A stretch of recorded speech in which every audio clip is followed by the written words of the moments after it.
v času po Božiču obhajamo nekatere praznike, ki niso prav natančno postavljeni, kot so sledili, če rečemo kronološko, po času od Jezusa, od njegovega rojstva naprej.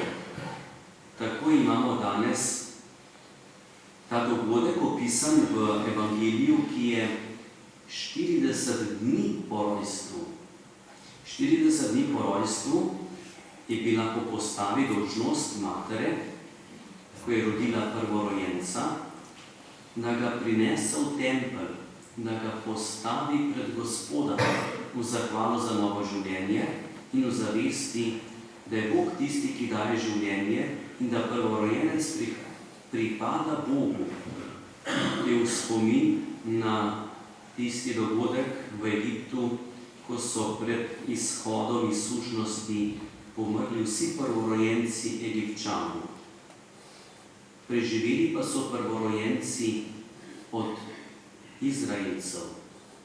In takrat so začeli razmišljati, Bog je tisti, ki ohranja življenje, in če so preživeli naši otroci, prvorojeni, potem pripadajo Bogu. Jezus Kristus kot Božji sin pa je popolnoma pripadal Bogu. Tudi par dni nazaj smo obhajali praznik pomora nedolžnih otrok. Tudi ta praznik sledi po obisku modrih, ker šele takrat je kralj Herod v svoji zlobi naročil vojakom, naj pobijajo vse moške, prvorojenčke. Pa imamo praznik obiska modrih 6. januarja. Dan, ki pa res sledi po dnevu, pa je 2. februar, to je pa Jezusovo darovanje v templju, to pa je res postavljeno na 40 dni po rojstvu Jezusa Kristusa. In takrat, ko so Jezusa prinesli, darovali v templju, so se zgodile te stvari, ki smo jih danes slišali. Starček Simeon, ta stara ženica, prerokinja Ana, te besede, ki so bile nenavadne za Jezusa, on jih nikakrat slišal v razumevanju, Marija pa Jožef tudi. In te besede sta kot starša ohranila, te besede so ju spremljale. In ta dogodek smo slišali danes na praznik svete družine. In ob tem prazniku gre pa moj spomin daleč nazaj. Začetek človeštva se ne začne z rojstvom otroka. Ne začne se s početjem. Ampak začetek človeštva, zapisanega v prispodobi v Svetem pismu, se začne z družino. Začetek človeštva je človeška družina. Oče in mati, mož in žena. Da bi to še bolj poudarili, ta mož in žena imata ime. To je človek, konkretni človek. Ta moški je Adam, ta žena je ženska Eva. In začetek človeštva, po katerem je življenje nas ljudi, je zaznamovan z družino. Začetek odrešenja, to smo pa danes slišali po rojstvu Jezusa Kristusa, je tudi zaznamovan z družino. Tukaj sta oče in mati.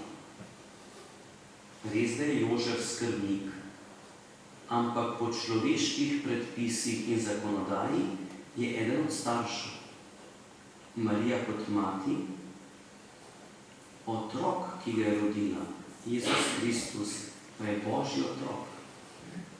Kot da bi hoteli še bolj poudariti, noben od staršev nima svojih otrok, če bi rekli kot lastnina, ampak vsi otroci so staršem podarjeni, so pa lastnina od Boga. Ta zavest je bila pri Izraelcih tako močna, da so starši prinesli svojega otroka in ga postavili pred Gospoda. Ta beseda se mi zdi tako fajn, postaviti. Tukaj stoji, zato ker Bog je tisti, ki daje prihodnost temu otroku. Postaviti pred Gospoda ni dejanje ki se z rokami opravi, ampak to je dejanje čutenja, ko starši so začutili, da je otrok, ki jim je podarjen, zdaj Božji otrok in Bog ga spremlja skozi življenje. Tako me spremlja včerajšnja prebrana misel, o kateri sem razmišljal včeraj, danes, in pravi ta pisatelj, pomembna je ljubezen med staršem in otrokom. Ker če otrok ne čuti ljubezen staršev, bo težko napredoval, če rečem, v modrosti in Božji milosti. Ampak ta pisatelj zapiše, še bolj pomembna pa je ljubezen med očetom in materjo, ki jo otrok čuti. Ta pisatelj je poudaril ljubezen med očetom in materjo, med možem in ženo, ki jo otrok čuti kot tisti temelj, iz katerega lahko izhaja. Ljubezen pa je odločitev.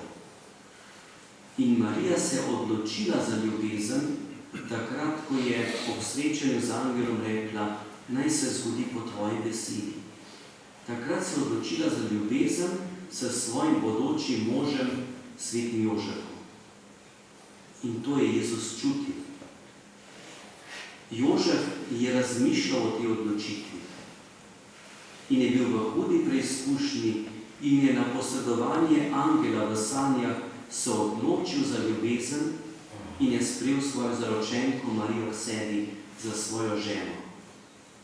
Bog je hotel, da Jezus kot Božji sin začuti ljubezen zemeljskih staršev, ker je tako pomembna, ker jo otrok potrebuje, da lahko raste v modrosti in v milosti pred Bogom. In zato je današnji praznik tako velikega pomena, ne za popolne družine, ni. Tudi nazareška družina, bom rekel zelo predrzno besedo, ni bila popolna družina, imenujemo jo pa sveta družina. Sveta družina zaradi Jezusa Kristusa, ki je pravi Bog, zaradi Marije, ki je bila brez greha. Jožef je bil v sveti družini. Imenovan je kot pravičen. Pravičen človek je pa tisti, ki se na vseh področjih z vsemi močmi trudi za svetost. Sveti Jožef jo je dosegel po svoji smrti, ne pred smrtjo, pa kljub temu imenujemo, da je ta družina sveta družina. Vse naše družine so nepopolne, ampak so, če poželimo, tudi pod varstvom svete družine. V teh odnosih med možem in ženo, da bi res bila močna ljubezen. Iz tega odnosa gre lahko ljubezen do otroka. In da bi otroci lahko čutili in živeli to, kar jih potem lahko nese v svet. Da bi lahko ustanovili svoje družine, ki bi bile res povezane v trdnosti, v zaupanju, v podarjenju drug drugemu. Ne bo sveta družina, ki jo danes praznujemo kot priprošnica za naše družine. Kot tista, kateri se lahko priporočamo, da nam napolni to, kar je potrebno, pa naj bo to v odnosu med starši ali med starši in otroci, pa tudi med otroci samimi. To so te stvari, ki so vedno žive, ki se vedno spreminjajo, nikoli postavljene za vedno. Tudi Marija, ko je Jezusa postavila pred Gospoda, ga je potem vzela dobesedno k sebi in so odšli v svoj dom. Ampak ta postavitev je bila v čutenju pri Mariji stalna. Jezus Kristus, ki je Božji sin, je postavljen pred Gospoda. Naj sveta družina tudi sprosi tistih milosti, ki današnje družine potrebujejo. Še posebej družine v preizkušnjah, ki preživljajo težko obdobje ali težo, bolečino, naj sveta družina daje dovolj moči, da bi lahko tudi po priprošnji milosti svete družine ohranjali to, kar je najboljše, najbolj plemenito za otroke, pa tudi za starše. Mi pa tudi skupaj izpovejmo vero.